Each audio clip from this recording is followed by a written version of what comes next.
I understand clearly the motivation behind the resolution. We have scored great achievements in a very short of time under the leadership of His Excellency the President. So I understand the motivation is that these achievements should continue. However,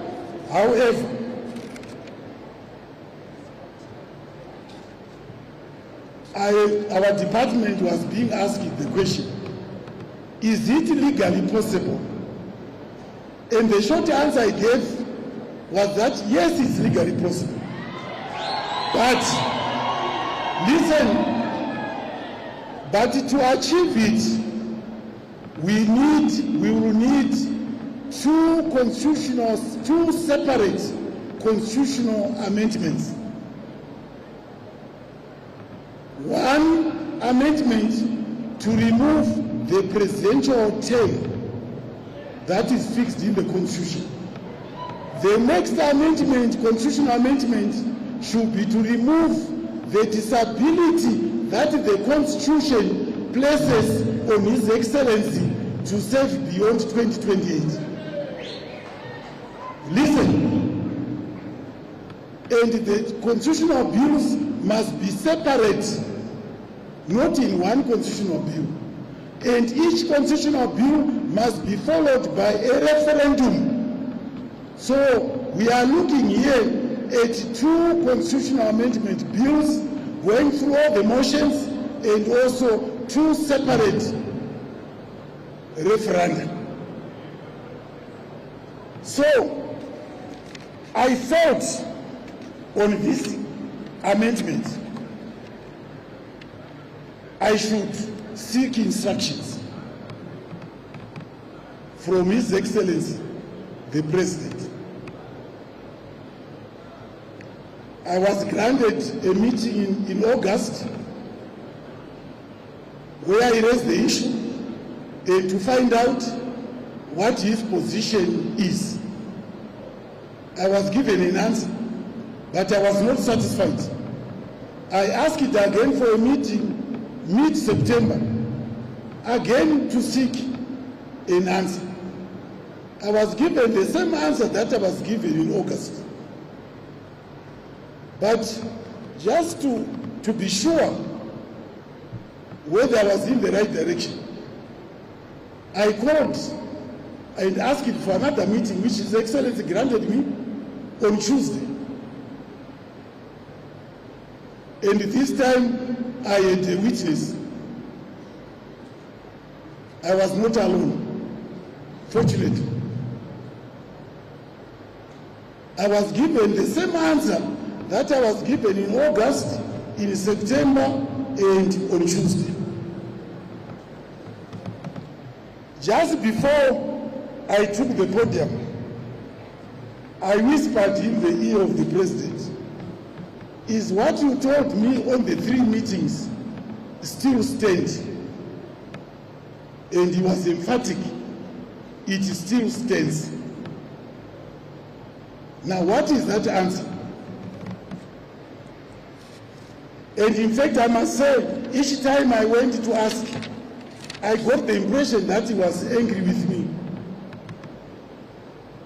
for raising issues where he had made pronouncements locally and while he was in the People's Republic of China.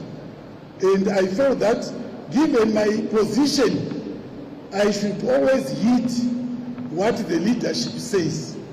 But I wanted to get it from the horse's mouth.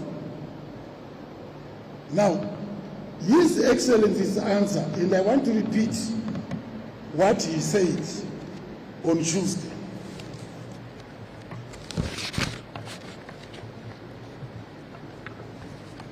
And many of you have heard it on many occasions, that His Excellency says he is a constitutionalist, and for certain I know His Excellency is a constitutionalist.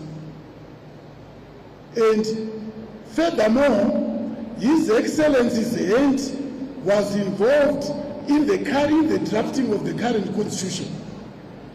Those of you who remember, I was chairing the party, I was the chief negotiator in the party subcommittee, and I was reporting to His Excellency for that matter. So I will say that His Excellency had a big hand in the drafting of the current constitution, the national current constitution. So His Excellency is saying, I'm a constitutionalist. I will abide by the constitution, which limits presidential terms, and I have no intention of serving beyond 2028. This will come as sad news to you, but please don't stone the messenger.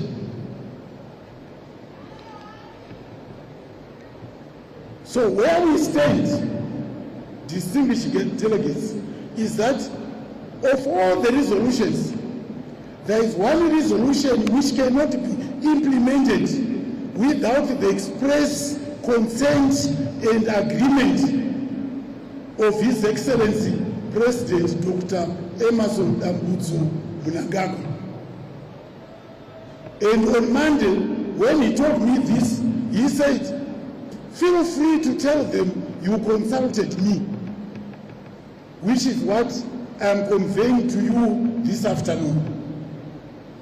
So we will have our resolution, but I think we must understand, coming from here, that it will not go anywhere, because His Excellency is emphatic that when 2028 comes, he will not serve beyond that date. He is very emphatic that he had a hand in the drafting and crafting of this constitution, and he cannot be seen nationally, globally, to be the first to violate what he put in place.